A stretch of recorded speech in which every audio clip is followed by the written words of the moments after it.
ओम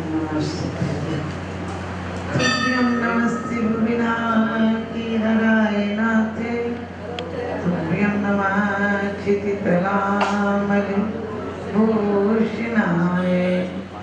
तुभ्यं नमस्ते जगतापरमेश्वराय तुभ्यं नमो जिनेभवोदधि सोसिनाय। बोले आदिनाथ भगवान की, बोले चंदा प्रभु भगवान की, बोले पार्श्वनाथ भगवान की। कमान से निकले उसे तीर कहते हैं। कमान से निकले उसे तीर कहते हैं। प्यास बुझा दे उसे नीर कहते हैं। और धर्म को आत्मसात कर कर दुनिया को दिखा दे, ऐसे व्यक्तित्व को महावीर कहते हैं। ऐसे व्यक्तित्व को महावीर कहते हैं। राग थकती नहीं, रागी थक जाता है। चाहे मिटती नहीं, तन गुजर जाता है। और जो भी बस में करे अपनी इच्छाओं को, सुनो जी सुनो वही महावीर कहलाता है। बोलिए महावीर भगवान की जय। एक ही हाथ उठने चाहिए। क्या बैठक में आते हो ऐसे बैठे रहते हो? बैठक में आते जैसे मत बैठा करो, वरना तुम्हारे घर भी लोग बैठने आएंगे।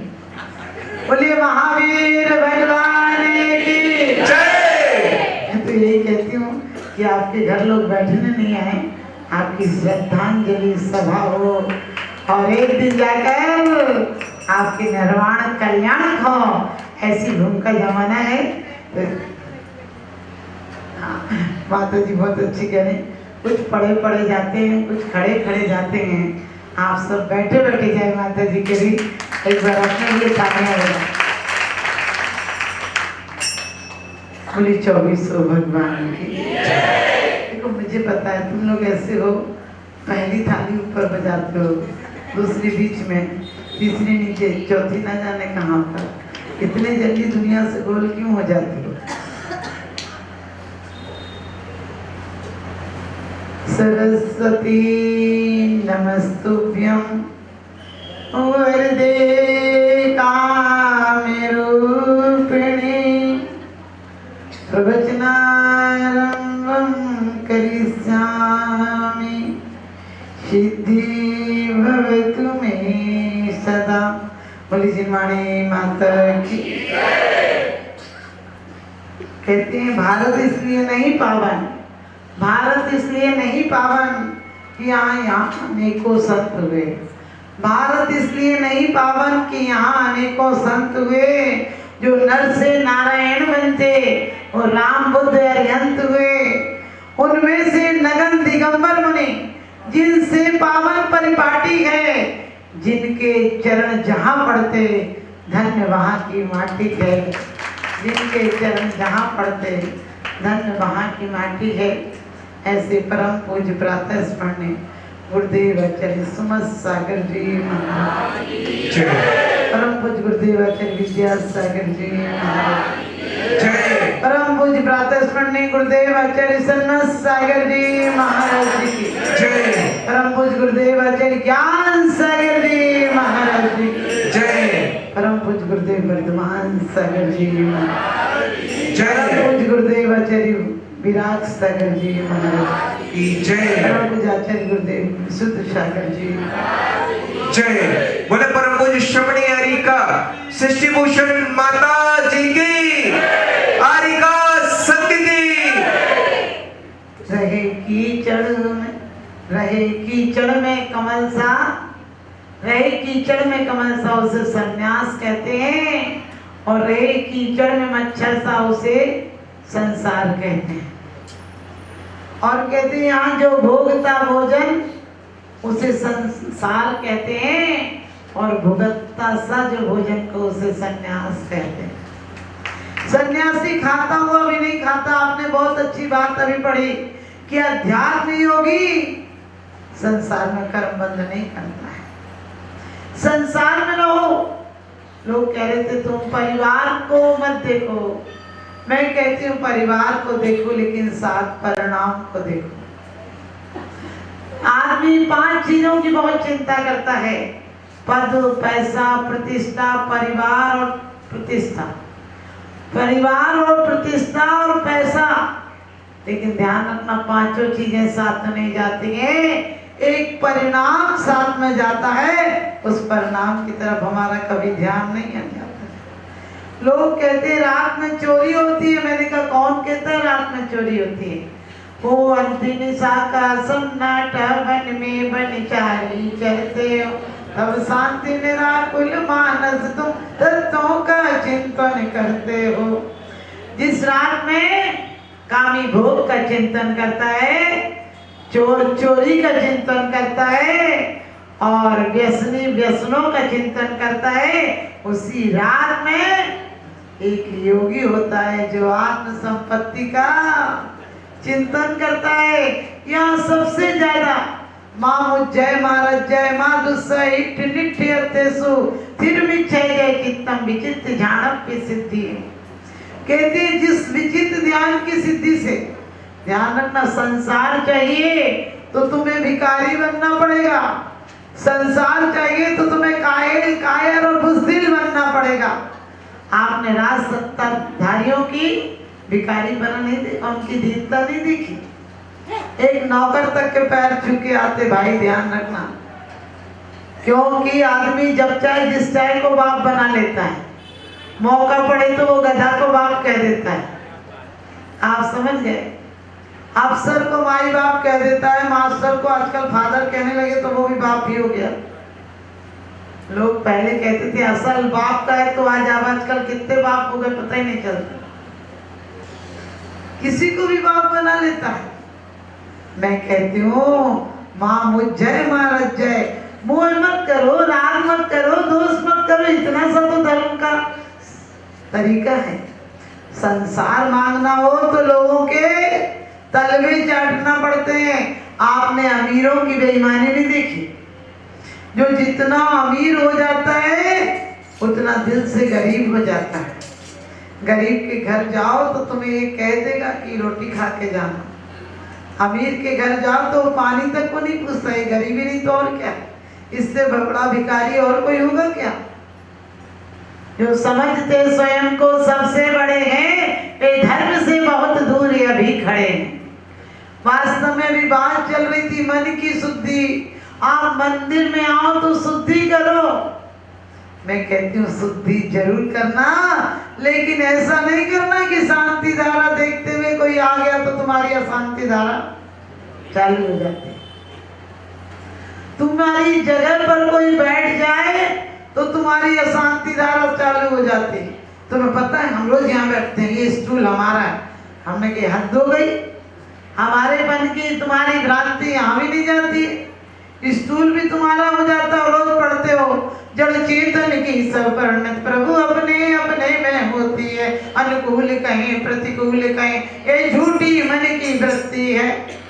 रोज कहता है सोचा करता था भोगों से बुझ जाएगी इच्छा जाला, परिणाम निकलता है लेकिन मानो पावक में घी डाला। हमने कि घर पे आग लगने पे मिट्टी तेल डाला है क्या? ध्यान रखना, घर पे आग लगती तो मिट्टी का तेल नहीं डालता है, पानी की तलाश करता है। लेकिन तुम्हारे एक आग और ही लगी है जो भोगों से नहीं बुझती है, जो योगों से बुझती है। आप विचार करना, आप अपने आप को सम्यक दृष्टि कहते हो, लेकिन यदि बेटी को जमाई चाहने लगे तो क्या कहते हो? हमारी बेटी ने पुण्य किए होंगे, लाखों में एक जमाई है, एक बात नहीं जाने देता है, वो रात को कहे तो रात को ही पूरा कर देता। और बेटा बहू को चाहने लगे तो क्या कहती है? ऐसी आई है, उसके माइक में कुछ चलता है, कर दिया होगा तो बेटा को सुनते नहीं। अब देखिए तुम कैसे समय दृष्टि हो, सोचा करो यदि बेटी से इतना प्यार है तो बेटी से इतनी दुश्मनी क्या है? बेटी घूमने जाए तो तुम्हारा चेहरा गुलाब सा खिल जाता है, और बहू घूमने चली जाए तो बेशरम सी मुरझा जाती हो, छुई मुई सी मुरझा जाती हो। विचार क्या करो, जब बेटी के लिए सुख चाहती हो तो बेटा भी तो बाजार से थोड़ी लाई हो, तुम्हारा ही है। बेटे का दाम्पत्य जीवन भी सुखी बनाए करो। बेटी से कहती घंटे 2 घंटे आराम कर लिया कर बेटा, घर में तो काम लगा ही रहता है। बहू से भी कहा करो कि बेटा घंटे 2 घंटे आराम कर लिया कर, घर का काम तो चलता ही रहेगा।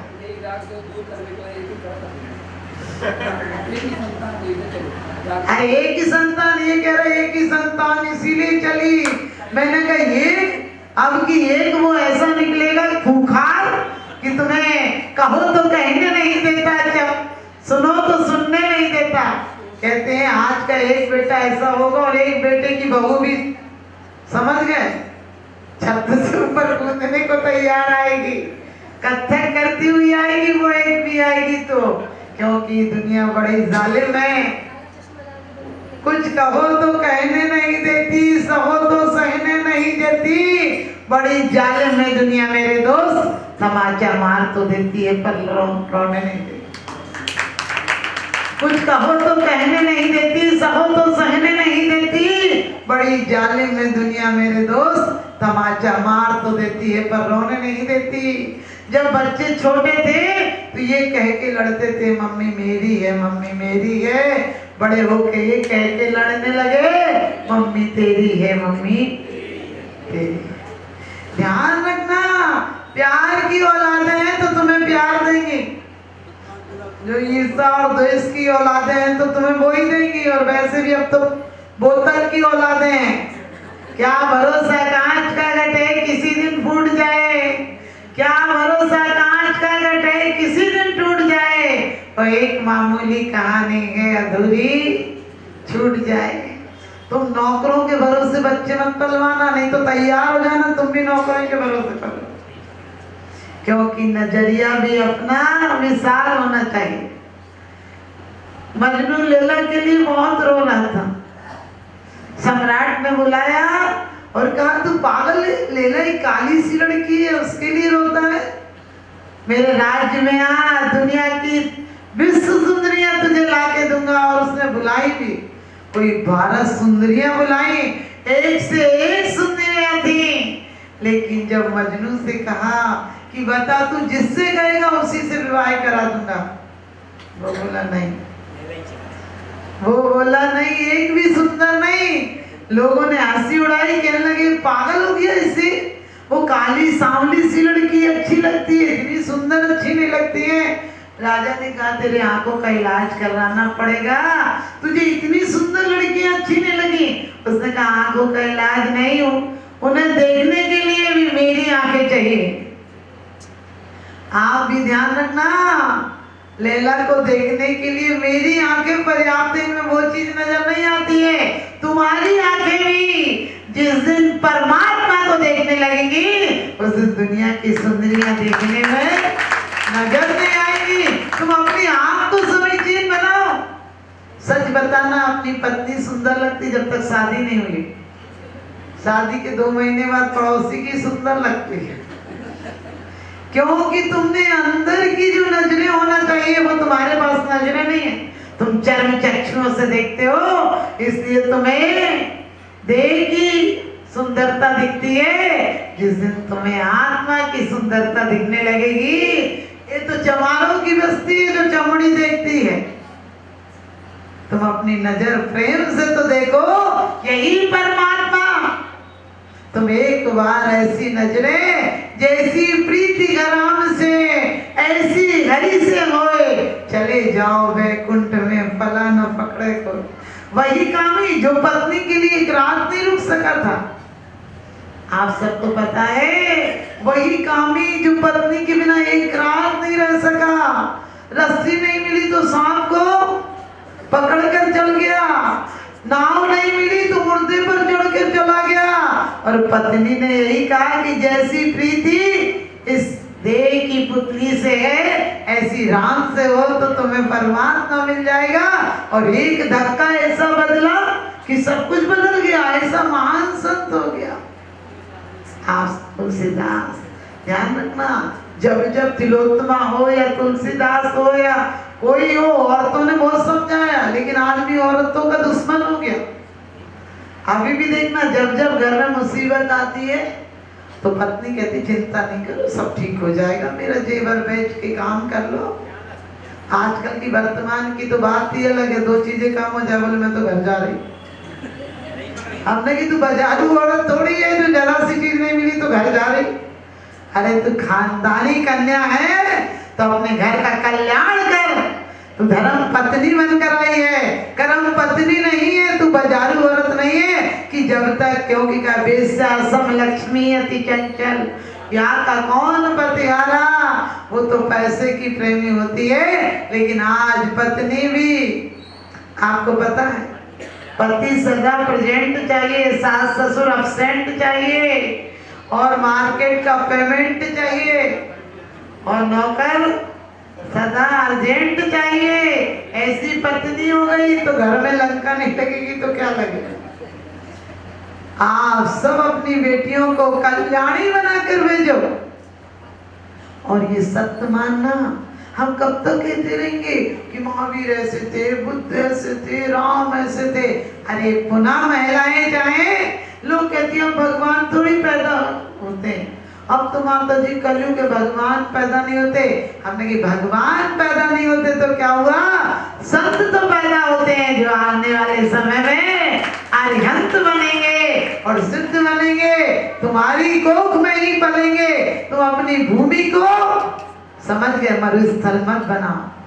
तुम अपनी जन्म जननी हो, जगत जननी हो। अपने गर्भ को ऐसी कुलक्षियों की, भैया कह रहे थे एक ही संतान है, मैंने कि 2-3 होते थे, 4 होते तो एक आध नालायक निकल जाए तो 2-3 तो अच्छे निकलते थे। अब वो एक रहेगा तो महान नालायक नहीं, महान समझ गए आदम खोल रहेगा। क्योंकि तुमने एक के चक्कर में उसे ऐसा बना दिया, इतना लायक समझने लगा वो कि तुम्हें तो नालायक ही समझने लगा। क्योंकि पहले बच्चे पूछते थे माँ क्या बनाए, आजकल माँ पूछती क्या बनाओ। मैंने कि शुरू से उसकी इतनी फरमाइशें पूरी करोगे वो क्या तुमसे पूछने आएगा कि तुझे क्या खाना। हमेशा अपने बच्चों को प्यार दो, लेकिन लाड़ और दुलार में इतना बद से बदतर मत कर दो कि वो अपने जीवन में कोई संघर्ष का सामना नहीं कर सके। एक बहू अपने मायके आई और कहने लगी कि मैं नहीं जाऊंगी ससुराल। पिताजी ने पूछा क्या हुआ बेटा, बोले घर नरक है। पिताजी बोले पहली बार आई थी तो कह रही थी घर स्वर्ग है। बोली अब मैंने देखा हकीकत उन लोगों की घर नरक है, ससुर जल्लाद है, सास तो पूछो मत कितनी, हमें गाली वाली सुनती नहीं दे सकते। लेकिन उसने ऐसी सी बातें कही, कहने लगे देवर नंबर 1 का लफंगा है, ननद तो पक्की चुगलखोर है, वो घर रहने लायक नहीं है। और आप तो एक काम करो, सास मर जाए तो फिर कुछ जा सकते हैं, और आप डॉक्टर हो तो कम से कम कुछ दवाई तो ऐसी दो कि वो मर जाए। पिताजी समझदार थे, आजकल की तरह नहीं थे कि बोलते हैं खूब खाना, खूब सोना, खूब लड़ना, ज्यादा बात बनी तो हम पे फॉल लगाना। लेकिन ध्यान रखना ससुराल वाले भी कम नहीं है। बात बात में क्यों सताते हो बहुओं को, क्यों बात बात में बोलते हो कि कुछ लाई थी क्या, मायके में देखा है क्या। अरे मायके में देखना होता तो तुम्हारे घर आती क्या। सोच कर देखो, 2 रोटी 2-4 जोड़ी तुम कपड़े भी ला देते हो, सुबह से शाम तक तुम्हारे घर की कितनी जिम्मेदारी उठाती है। इतना यदि किसी नौकरानी को रखो तो कम से कम 20,000 रुपये दिन, 20,000 रुपये महीने लेगी। कपड़ा धोती है, बर्तन मांजती है, खाना बनाती है, तुम्हारा ख्याल रखती है, बच्चे पालती है, उन्हें पढ़ाती है, लिखाती है, क्या काम नहीं करती। फिर बोले तू करती क्या है। हमने कि 2 दिन मैं मायके भेजो तुम्हें चांद तारे नजर आ जाएंगे जब। ध्यान रखना। लेकिन मैं ये नहीं कहती हूँ कि वो बात बात पर बड़ों को जवाब दे, बड़े प्यार से माधुर्य से पूरे परिवार को जीत ले। लेकिन परिवार का उत्तरदायित्व है कि इतना प्यार दे कि उसे सपने में भी मायके की याद नहीं। लेकिन आज हम बच्चों को इतना प्यार देते हैं, कुछ कहा नहीं, वो कह रही तो ला दो ना। अरे क्यों ला दो, उसे जीवन में कुछ समस्याओं से जूझने दो, कुछ चीजों में इनकार करो, कुछ में हाँ करो। अपनी बच्ची की हर बात पूरी कर देते हो, बच्चे अपने लायक जीवन में जीने लायक नहीं रहेंगे। जब ससुराल में जाएंगे विषम परिस्थितियां आएंगी और पति नहीं लाएगा तो फिर बस महाभारत शुरू हो जाएगी। इसलिए पिताजी समझदार थे, क्योंकि आजकल आपको पता है कोई बात में भी ना हम कम है, और एक सबसे खतरनाक चीज हो गई हमारे जीवन में फोन। एक एक बात में फोन लगाए, क्या खाया क्या कहा, कोई कुछ कह तो नहीं रहा था, अरे जीने दो उसके घर, अपने घर में कुछ दिन जिएगी तभी तो रमेगी उस घर में। तुम हर बात पे फोन लगाते रहोगे, तुम अपने घर में कैसे सेट हो पाएगी। तो उसके पिताजी बहुत समझदार थे, उन्होंने कहा बेटा ऐसे मत कर, उनका एक ही लड़का है। बोली नहीं ये पक्का है, सास मरेगी तो ही जाऊंगी। तो बोले कि हम हत्या थोड़ी कर दें जो हम जेल में जाएं। तो कहने लगे कुछ बताओ, कुछ दवाई ऐसी ला के दो कि खिला दूं तो मर जाए। पिताजी बोले ठीक है मैं कोशिश करूंगा। और पिताजी 2 दिन बाद आए, बोले बेटा मुझे इंतजाम मिल गया। बोले क्या? बोले एक मंत्र साधना करना है और एक दवाई दूंगा, उसे चाय में पिला दिया करो तो एक तो क्या घर भर साफ हो जाएगा। बोले बहुत अच्छी बात है, फिर तो अब शांति से रहूंगी। आपको पता है जब तक आपके दौलत का मजा है, जब तक लोग हैं, समझ लो लोग नहीं रहेंगे तो किसको दिखाओगे? नाक नहीं रही तो नथनी कहाँ पर पहन पाओगे? और चेहरा ही नहीं रहा तो दर्पण देखकर किस पर इतराओगे? हाल ऐसा हो जाएगा। तो पिताजी ने भी कहा ठीक है बेटा। बोली ठीक है मैं अपने पति को नहीं दूंगी, लेकिन वो भी उसकी सुनता, जब घर में कोई रहेगा ही नहीं बोलने वाला तो सुनेगा किसकी? तो पिताजी ने बोला बेटा लेकिन एक है उसमें, उस मंत्र में एक साधना करना है, तुझे घर में किसी से बुरा नहीं बोलना है और 6 महीने की साधना है, सब काम करना है। तू 8-8 बजे उठती थी, सुबह 6 बजे उठना, सबसे बढ़िया से बोलना, तभी वो मंत्र काम करेगा। और 6 महीने तक तो बिल्कुल बढ़िया व्यवहार करना। और ये मैंने दवाई ला के दी, थोड़ी सी डाल के सबको खिला दिया करो। उसने सोचा 6 महीने की तो बात है। पिताजी ने कहा बड़ा अच्छा है, नुस्खा है, पता भी नहीं चलेगा, धीरे धीरे लोग मर जाएंगे। अब वो गई तो सुबह 6 बजे उठ गई, सबसे प्यार से बोले माँ जी चाय ला दूं, माँ जी आपके कपड़े रख दूं, नहाने को सब। लोग सोचे मायके से आकर इसे क्या करिश्मा हो गया, ये तो बदल ही गई। अब 8 दिन तक तो लोग उसे शक की नज़र से देखते रहे, फिर सबका काम अच्छा करे। ननद से बोले जीजी लो खाना ले लो, मेरे कपड़े पहन लो, ये कर लो वो कर लो। धीरे धीरे सास ने कहा बेटा तुझे क्या हो गया, तू तो बड़ी अच्छी हो गई। सब लोग तारीफ करने लगे, उसे भी अच्छा लगने लगा। जब सभी लोग उसकी तारीफ करते तो उसे बहुत अच्छा लगने लगा। कोई महीना भर बाद पिताजी आए लेने, बोले बेटा 2-4 दिन को रक्षाबंधन है घर पर चल। उसकी सास बोली मैं नहीं भेजूंगी अपनी बहू को। देवर कहने लगे भाभी चली जाएंगी तो घर में तो सारा व्यवस्था बिगड़ जाएगी, भाभी हमारी भाभी है, देवी है घर में। ननद कहने लगी भाभी बिना तो एक दिन नहीं रह पाऊंगी। उसे भी लगा घर के लोग मुझे कितना प्यार करते हैं। उसने अपने पिताजी को कमरे में ले जाकर वो डिब्बी वापस की, कहने लगी भाड़ में जाइए तुम्हारी डिब्बी ले जाओ। अब ऐसा तो नहीं कि इससे मर जाएंगे मेरे घर के लोग। अरे मेरे घर के लोग तो इतने अच्छे कि पूछो मत, घर तो मेरा स्वर्ग हो गया, सास तो देवी हो गई, ससुर तो देवता से बड़े इंद्र हो गए, और क्या कहना मेरी ननद तो बहन का स्थान पूरा करती है। मेरे देवर जैसा तो कोई देवता नहीं मिलेगा, सच में लक्ष्मण जैसा देवर मिल गया। और कहने लगी मैं नहीं जाऊंगी अपने मायके, घर में ही इतना प्यार मिलता है तो मैं मायके क्यों जाऊंगी। पिताजी ने कहा चल बेटा एक टाइम को तो चल। सास बड़े प्यार से अपने बेटे से बोली बेटा तू जा और कल सुबह इसको लेकर वापस आ जाना। समझ गए? जिस समय हमारे विचार बदल जाते हैं दुनिया बदल जाती है। हमारे यहाँ शुद्धि की बात क्यों कही है कि आप शुद्धि से खाना खाना। हमारे बुजुर्ग कोई जाहिल जट नहीं थे, बहुत तजुर्बे थे उनके पास। आपको पता है जो अनुभव, क्योंकि आज दुनिया इतनी दुखी क्यों हो गई, उनके पास अनुभव की आंखें थी और जवानों के पास गति करने के लिए पैरों में दम था। जब दोनों मिलकर चलते थे तो दुनिया बड़ी सुंदर और सुखद थी। अब अंधे समझ गए? जवानों के पास आंख नहीं है, बुढ़ापों के पास कदम में शक्ति नहीं है, और दोनों में भिन्नता हो गई। पहले हर बच्चा अपने बाप से पूछकर काम करता था, अब बाप को भी पूछना पड़ता है हर बात पे। बेटा ये कहता आपको कुछ पता भी है, आपको कुछ पता भी है। आप अपने ये अंग्रेजों की चाल थी कि बच्चों को अंग्रेजी पढ़ा दो। मैं हमेशा कहती हूँ वो तो मर गए, ये दुख दर गए। अंग्रेज तो चले गए, हमारे जी को ये दुख दर गए। अब बच्चे अंग्रेजी बोलते, बेचारे बुजुर्ग आदत तो समझते ही नहीं।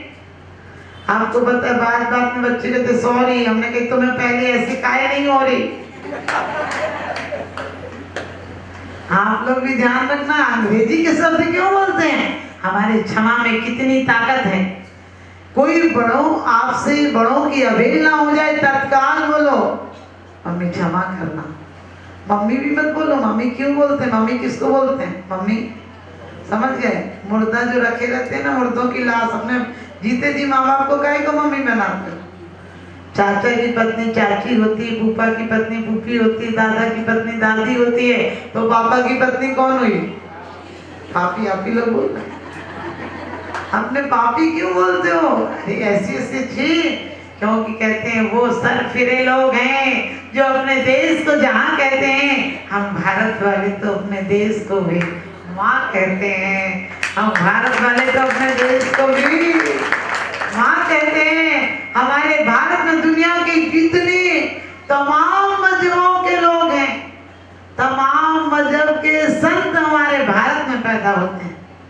हमारे भारत की धरती, हमारी भारत की माताएं कंकड़ पैदा नहीं करती है, शंकर और अरिहंत भी पैदा करती है। तो जो माताएं कहती है बेटा बहुत मानता नहीं, हमने कि तुमने किसी की नहीं मानी, बेटा काहे को मानेगा? ध्यान रखना, बेटों को पैदा करना है तो आज ये बात कहते हैं लोग, क्या करें माता जी, घर घर लंका है, घर घर लंका, घर घर रावण है, इनमें राम कहाँ से लाए? और घर घर कंस पैदा हो गए, अब घनश्याम कहाँ से आए? मैं कहती हूँ तुम कौशल्या का दिल तो पैदा करो, कल राम पैदा हो जाएंगे। तुम त्रिशला का दिल तो पैदा करो, कल महावीर जैसी आत्माएं पैदा हो। अब ऐसे ही मंदिरों में नारे लगाते रहे और धाराएं करते रहे, ना नारों से कुछ होना ना धारों से कुछ होना। जो कुछ होगा वो विचारधाराओं से होगा, विचारधाराओं से। आज आप लोग घरों में सब लोग कहते हैं माता जी वो ऐसा है वो ऐसा, सबके घरों में समस्या। समस्या कहाँ नहीं है, दिन दिन बढ़ती नई उलझने सुलझ नहीं पाती हैं, हल होती हैं एक अगर तो चार नहीं आती हैं, चार नहीं आती हैं, क्योंकि दुनिया उलझ रही है। देखो उलझन को सुलझाने में मिली त्याग से सही शांति, जिनवाणी बतलाती है। त्याग से सही शांति मिलती है। तुम लोग कहाँ उलझे हो? अरे वस्तुओं में सुख होता तो दुनिया बाजार मोक्ष चला जाता। बाजार में प्यार नहीं मिलता, प्यार हमारे अंदर से होता है। और ये विज्ञान भी कहता है कि आपका आभामंडल, आपका ओरा जैसा होगा सामने वाला वैसा परिवर्तित हो जाएगा। आप महीना भर सामने वाले के लिए दिल से प्यार देकर देखो, मेरी गारंटी है सामने वाला अवश्य बदल जाएगा। आप किसी के बच्चे को, देवरानी के बच्चे को दूध देना पड़ जाए तो तुम्हारा मुंह ऐसे सड़ जाता है कि मैं ही करूं क्या। पति यदि 2 पैसे भाई को दे दे तो पत्नी हिसाब लेती, इतने लाए थे इतने कहाँ गए। लोग कहते हैं फेरे पड़ गए उसके, हमने के फेरे नहीं पड़ गए, वो बेचारा फेरे में पड़ गया। अब पूरा हिसाब किताब रखेगी। और अपने घरों में यदि आप चाहते हो कि आपको ध्यान अच्छा हो, आपको क्योंकि सद्ज्ञान से मुक्ति मिलती है और दुर्ध्यान से दुर्गति मिलती है। बहुत सुंदर रेणुसार में कुंद कुंदाचार्य कहते हैं कि अब तुम देखो आर्तपूर्वक ध्यान करके तुम्हें दुर्गति जाना है या धर्म ध्यान और शुक्ल ध्यान करके तुम्हें स्वर्ग और मोक्ष जाना है। ध्यान रखना, इष्ट वियोग अनिष्ट योग पीड़ा चिंता निदान मन। लोग हमसे कहते हैं बिचारी माता जी, हम कोई बिचारे नहीं। हमारी मर्जी नहीं हो हम दूसरे दिन चले जाए, तुम कहाँ जाओगी, तुम्हें तो उसी कबूतर खाने में लगना। जो तोते की तरह हैं वो कभी तर ही जाएंगे, और जो कबूतर की तरह हैं वो कभी तर ना पाएंगे। तोते का मालिक तोते को प्यार से रखता, नहलाता धुलाता और काजू छुआरा किशमिश भी खिलाता। भूल से यदि पिंजरा खुला मिल जाए तो तोता फुर से उड़ जाता, एक बार जो उड़ जाए फिर वापस नहीं आता। ऐसे हैं जिनके भाव कभी तर ही जाएंगे, और जो कबूतर की तरह हैं वो कभी तर ना पाएंगे। आपको पता है कबूतर का मालिक दड़बे को गंदा रखता, खाने को ज्वार बाजरा निकृष्ट खिलाता, अपने ही हाथों से कबूतर को उड़ाता, कबूतर उड़ उड़ के उसी दड़बे में ही आता। ऐसे हैं जिनके भाव कभी तर न पाएंगे, और जो तोते की तरह हैं वो कभी तर ही जाएंगे। आप लोग भी जिस घर में रहते हो आप चाहे कर भी उस घर को नहीं छोड़ पाते हो, और तुम्हें तो आदत उस कीड़े की तरह है, उठा के ऊपर भी लाओ वो फिर कूद के उसी में चला जाता है, क्योंकि तुम्हें उस दुर्ध्यान की ऐसी आदत पड़ी है कि उसे नहीं करो तो सच बताना स्वाध्याय में नींद आ जाती है। किसी की निंदा पुराण चल रहा हो तो नींद आती है क्या? और बताओ और बताओ और बताओ, क्या करोगी और सुन के? फालतू में पाप कमा रही दूसरे का निंदा पुराण सुनकर। क्योंकि कोई मित्र से मित्र हो किसी की निंदा करता हो तो कहो माफ करो, तुम नरक में जाओ, हमें मत ले जाओ, हम इस जगह दोस्ती नहीं निभाते। किसी की कोई बड़ी गलती हो जाए, आपको पता जरा बहुत ऐसी वैसी बातें हो जाए तो बोले तुमने सुनी उसकी लड़की का ऐसा हो, अरे क्यों सोचते हो, सोचो चारित्र मोहिनी कर्म का उदय होगा, हो गया हो गया, हमको इतना दिमाग क्यों खराब करना। हमें उस समय आयु बंद हो गया तो तुम्हें परमात्मा भी नहीं डाल सकते। राजा श्रेणी को सर्प डालते समय आयु बंद हो गया था, पता महावीर भगवान के सगे मौसा जी थे, उन्हें नहीं टाल सके। तो आप भी ध्यान रखना। लेकिन एक नारी का पुरुषार्थ, रानी चेलना एक दिन उदास बैठी थी, उन्होंने कहा क्या हुआ, कोई दुख? मायके से बुरी खबर आई, उसने कहा श्री जी की कृपा सब कुछ चल रहा। उनने कहा कोई बीमारी तो वैद्य बुला दो, उसने कहा मगध सम्राट की पटरानी हो, मेरी जरा सी बीमारी पर वैद्यों की लाइन लग जाती। उनने कहा किसी ने तुम्हारी अवहेलना की, उसने कहा किसकी मजाल, मेरी तरफ टेढ़ी निगाह से देख ले। उन्होंने कहा फिर तू आज क्यों रो रही है? कहने लगे मैं अपनी पति की गति और मति देख कर रो रही हूँ। विधवा तो एक दिन रो लेती है, सती तो पति की आगे चलकर क्या गति होगी, इस पर सोच सोच कर तिल तिल कर जलती हूँ कि तुम्हारी मति नहीं सुधरी, तुम्हारी दुर्गति हो जाएगी। और एक धर्म पत्नी का प्रसाद रहा कि उनका ध्यान बदल दिया, उनका ध्यान बदल दिया तो उनको आने वाले समय में आप सबको पता है कि कमान से निकल कर तीर बदल देते हैं लोग, कमान से निकाल कर तीर बदल देते हैं लोग, रंग को बदल कर तस्वीर बदल देते हैं लोग। आप तो अपने ख्यालात बदलो, बदलने वाले तो तस्वीर से तकदीर बदल दे। चलिए आपका समय हो गया है, तो आज से आप लोग नियम लेकर जाएंगे। अपनी बच्चियों को गर्भ धारण करने की बात सिखाओगी, बेटा पुराण पढ़ लिया कर, बेटा ये पढ़ लिया कर, कुछ नहीं होगा। अब तो आ गया दुश्मन, नरक का जीव आ गया तो जीवन भर सता सता के तड़पा तड़पा के मारेगा। इसलिए अपनी बेटियों को शादी के पहले लोग कहते थे सास जो सिखाएगी सीख जाएगी। विदा के समय पिताजी भी कहते थे कि अबोध है, बच्ची का ध्यान रखना, कोई गलती हो जाए तो क्षमा करना। आजकल लोग कहते थे पहले गऊ है जहाँ बांध दोगे वहीं बंदी रहेगी, हमने कहा शेरनी है जिसको जहाँ बांध देगी। ध्यान रखना, आज उसे इतनी सिखा पढ़ा कर तुम भेजते हो कि बस किसी की सुनती नहीं। मैं कहती हूँ अपनी बच्चियों को एक शिक्षा दे के भेजना कि बेटा ये घर तो पराया था, क्योंकि कहते हैं पंख नहीं होते लेकिन चिड़िया होती हैं, घर नहीं होते लेकिन दो घर होते हैं, अफसोस है ससुराल में जाती है तो लोग कहते हैं पराई जाई है, और बाप के यहाँ रहती है तो लोग कहते हैं पराया धन है। उनके अपने घर ही नहीं होते। लेकिन चिंता मत करना, यदि धर्म ध्यान रूप बेटियों को भेजोगे तो मैं कहती हूँ दो तहरी का दीपक होती हैं, पिता के नाम को भी उज्जवल कर देती हैं और ससुराल के नाम को भी उज्जवल कर देती हैं। तो आप लोगों से यही कहूंगी कि अपनी बच्चियों को शादी के पहले संस्कार दो। आपको पता है शादी के पहले ऐसे संस्कार दो कि बेटा वो घर तेरा अपना है, हमारा तो सिर्फ निमित्त मात्र थे, हम तुझे रखने वाले, उस घर को अपना समझना तो मेरे घर के दरवाजे खुले रहेंगे। लेकिन फिर भी कोई समस्या आ जाए, क्योंकि एक हाथ से ताली नहीं बजती, मैं बेटियों को कसूर नहीं देती हूँ, कभी कभी दूसरी तरफ से भी बहुत गलत भाव हो जाते हैं।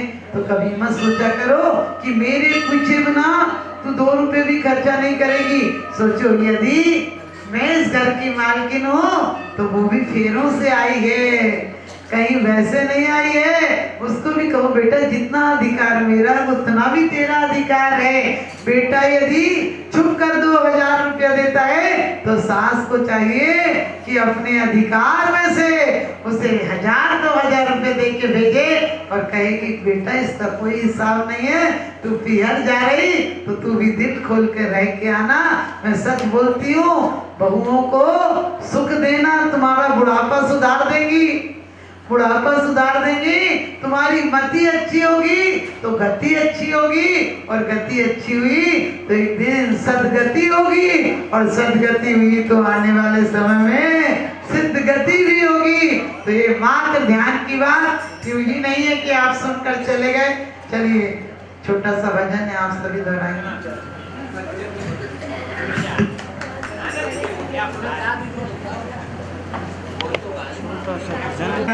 वीर से बावरिया क्यों ना ध्यान लगा, वीर से बावरिया जाना वेद कराए, चलेगा क्यों ना ध्यान लगा, वीर से बावरिया जाना वेद कराए, चलेगा कल सुनाएंगे। 10 बज गए, आगे जी को वहाँ भी जाना है, हम कल सुनाएंगे, लेकिन कोई बात नहीं, हमारी स्तुति कीजिए। और जैसा कि कहा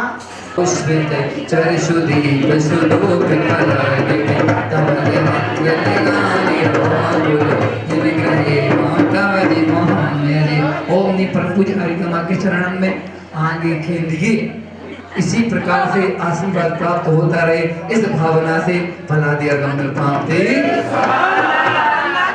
जाने के नाम से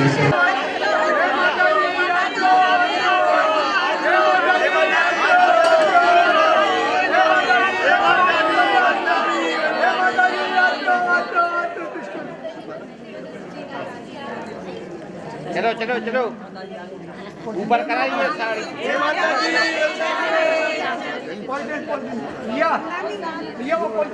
आओ आओ आओ पहुंच गए।